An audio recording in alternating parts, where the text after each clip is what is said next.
अगं त्याने एवढे गुन्हे केले, नेहमी तू त्याला पाठीशी घालत आलीस. पण मी थांब. का खोटं बोलीस याच्यासाठी त्या इन्स्पेक्टर शेजारी? अगं या मूर्खाने एवढा लाजीवाला गुन्हा केलाय आणि तू सुद्धा लपवलंस. तू का खोटं बोलीस तू? पण हे बघ शिल्पा, लक्षात ठेव, एक ना एक दिवस हा याच्या गुन्ह्याचं खापर तुझ्यावरच फोडणार, नक्की फोडणार. सांग अरुण, काल रात्री कुठे होतास तू? मी वाटेल ते करीन, तुम्ही विचारणारे कोण? हरामखोर, उलटा बोलतोस.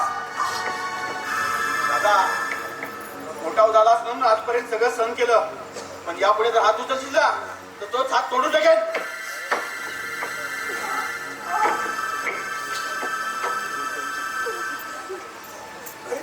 अरे काय करून गेला? अगं अगं माझा भाऊ अरुण हा खऱ्या अर्थाने हात घेऊन आला माझ्यापासून. शेवटी भाऊच भावाचा वैरी झाला. होय, या सगळ्याला तूच कारणीभूत आहेस. हो,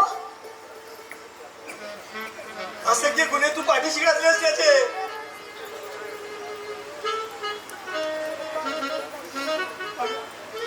अगं किती वेळा सांगितलं तुला की त्यांना समजून सांग की हे चुकीचं आहे, पण तू नाही ऐकलीस. आणि या तुझ्या वागण्यानं आमच्या घराघराची आबरू पार तुळीस मिळवली.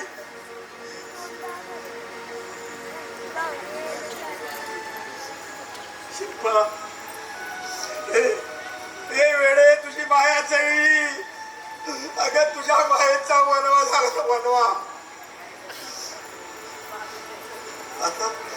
आता तरी सुधर, याच्या गुन्ह्याला पाठीशी घालू नकोस.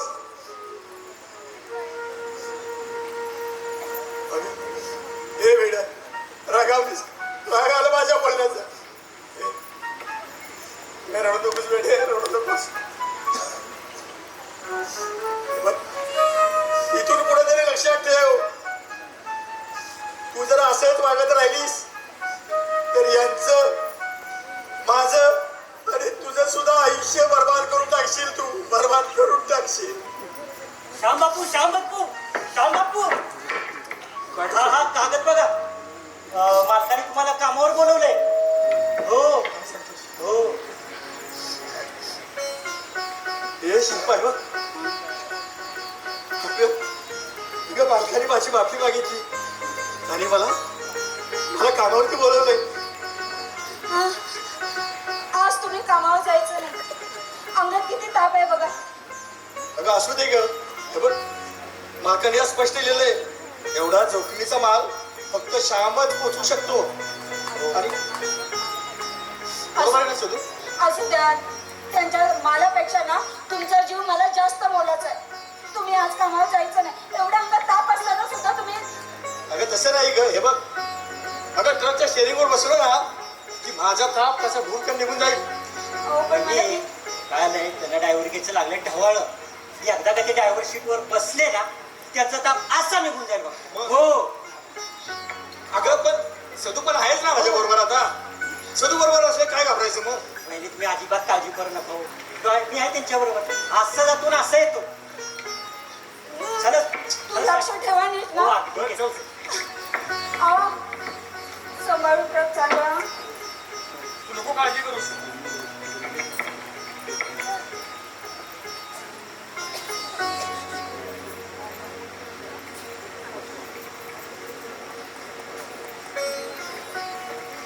खरं तर अंगात एवढा ताप असताना यांनी कामावर जायला नको होतं. देवा, यांचं रक्षण करतो, यांचं रक्षण कर.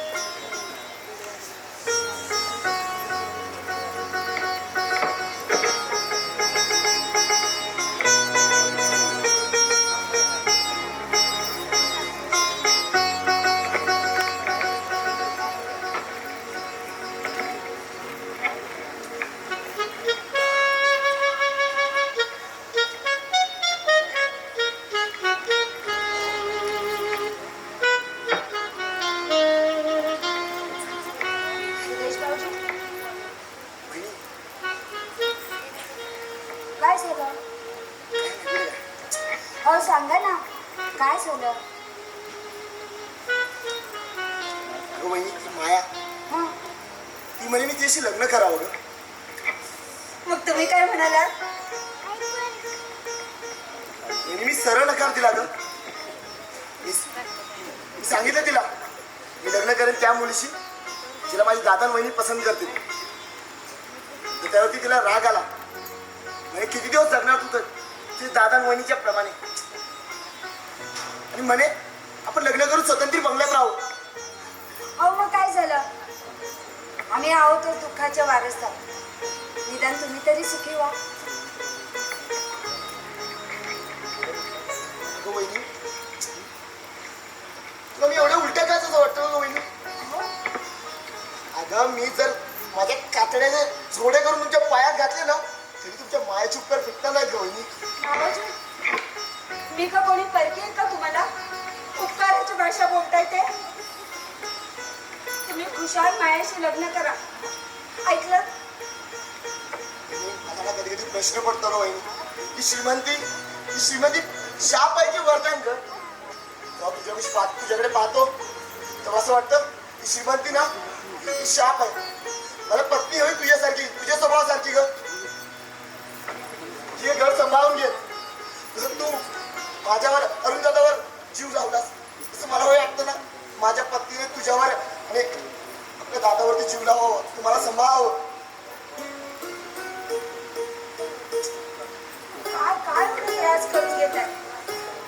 अहो नीतीने जे ठरवलं ते होईल. कळलं?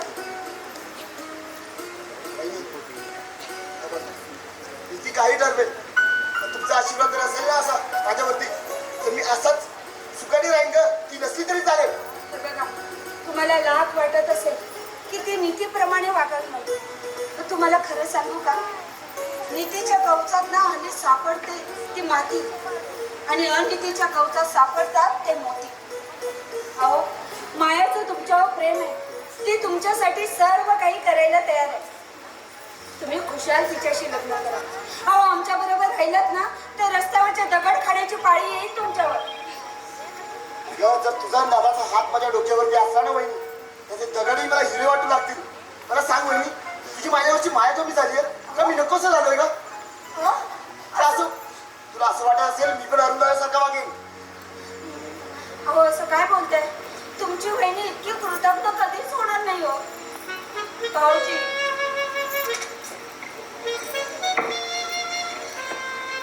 पण वहिनी इथून पुढे तू मला मायाशी लग्न करण्याची कधीच आग्रह करणार नाहीस, लक्षात ठेव. हो पण मी तिला सरळ नकार दिलाय. मलाही नकार मिळाला. Get out. काय? मला नाही हो, मॅनेजरकडे मी चिठ्ठी घेऊन गेलो. मॅनेजर चिठ्ठी वाचण्यास म्हणून वाचला. समोरून कोणतरी मुलगी बोलत होती. मॅनेजर एस मॅडम बोलत होता फक्त. माया असेल. आणि नंतर मग गेट आउट. मग आता काय फोन खाली ठेवला मी सरळ मला चालतो. हे बाया तू काळजी करू नको, त्या मॅनेजरशी मी बोलतो. म्हणजे आता तुम्ही बाहेर जाणार? होय मी त्या मॅनेजरची गाठ घेऊन येतो, त्याचं काय ते मिटवतो. बरं बरं ठीक चल बाय. आहे. ऐका ना, जाता जाता तेवढं यांच्या मालकाच्या घरी जाऊन या. नाही म्हणजे बघा ना, अंगात एवढा ताप असताना सुद्धा त्यांना कामावर बोलवून घेतलंय. म्हणून म्हटलं जरा बघून आला तर बरं होईल. कळायला पाहिजे दादाला. अरे एवढा आजारी असताना कशाला कामावर जायचं सांग मला. तू काळजी करू नको, मी त्याला सोबतच घेऊन येतो. बरं. चल बाय.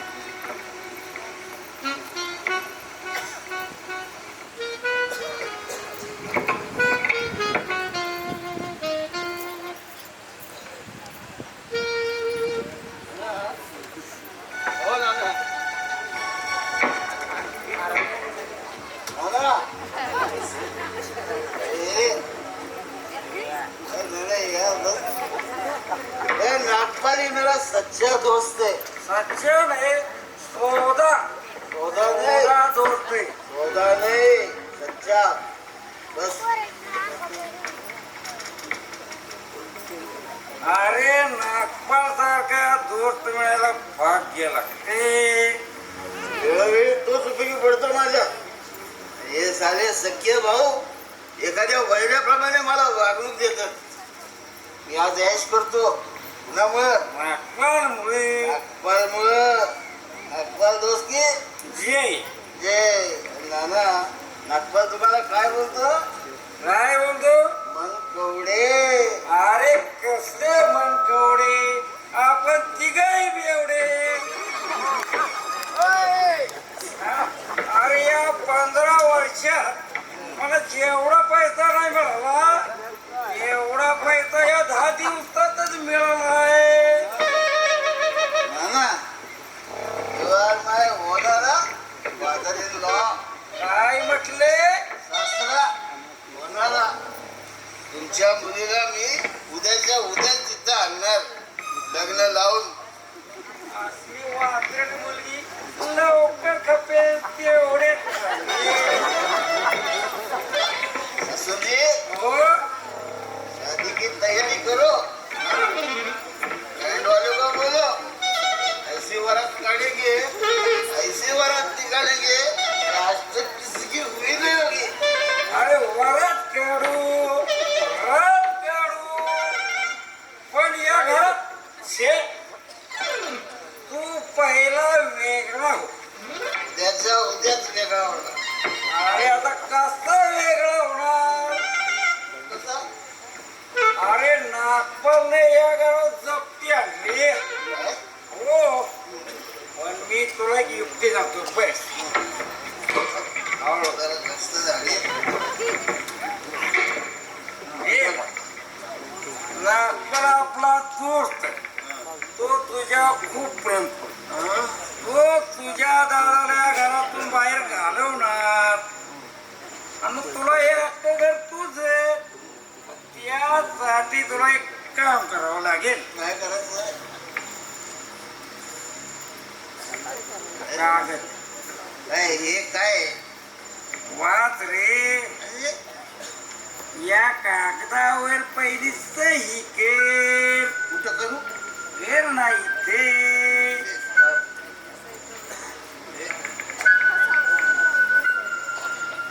अरे वा, क्या सुरेख आहे. आता तुला जास्त झाली. तू आता आराम कर. आता हे काम झाले की पुढची कामे फटाफट करायला तयार. जा आराम कर. काय? आव.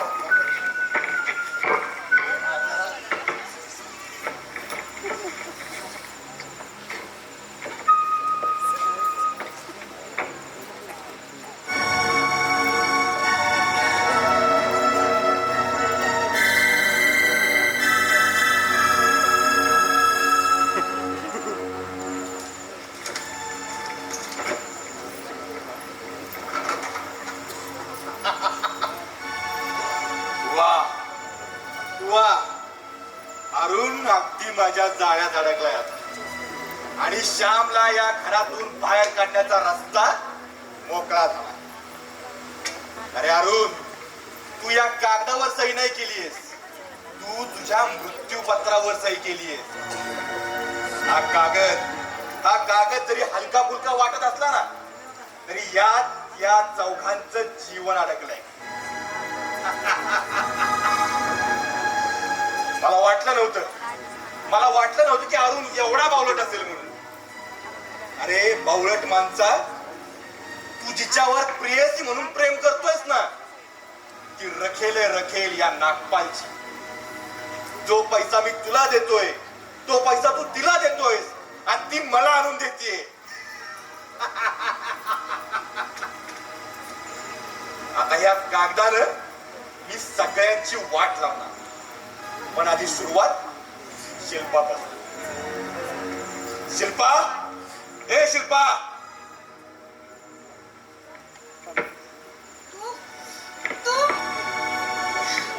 सांगितल्याप्रमाणे आलोय.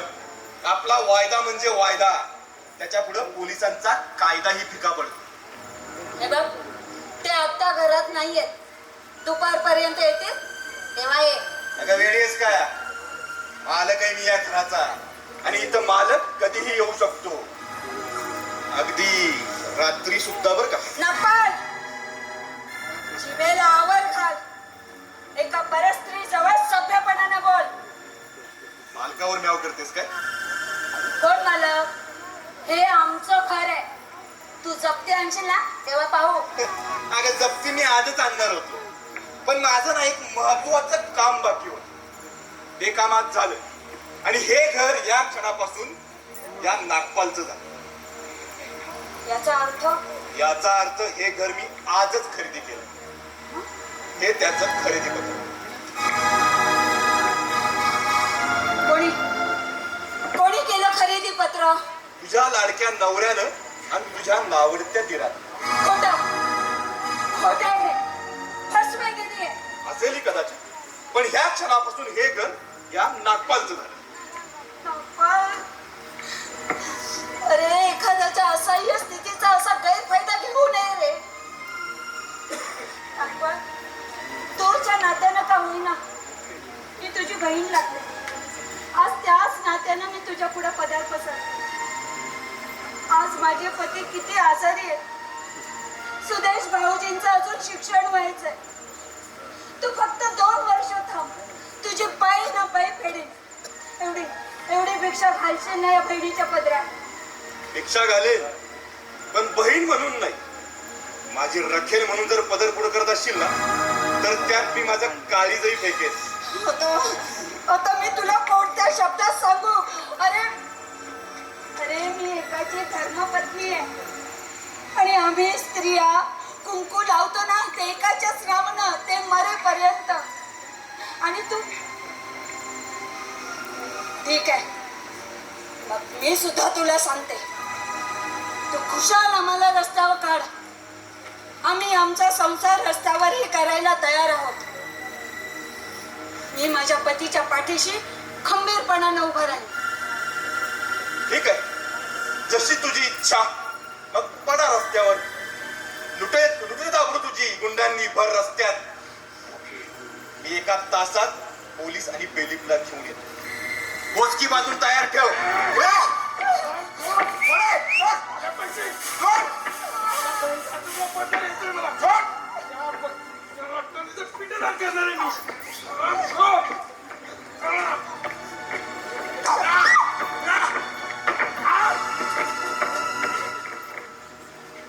आणि हिसाब तर नागपालचा, मग तुझ्याकडे बघतो.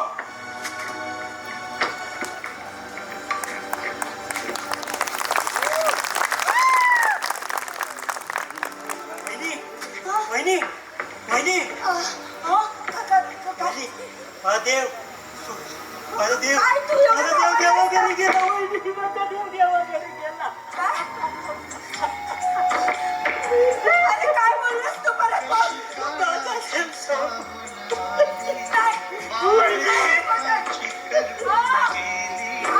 कशी काळाची बाग सुखाची करपुली कसं विपरीत झालं सारं होता सोन्याचा संसार राणीचा दरबार होता सोन्याचा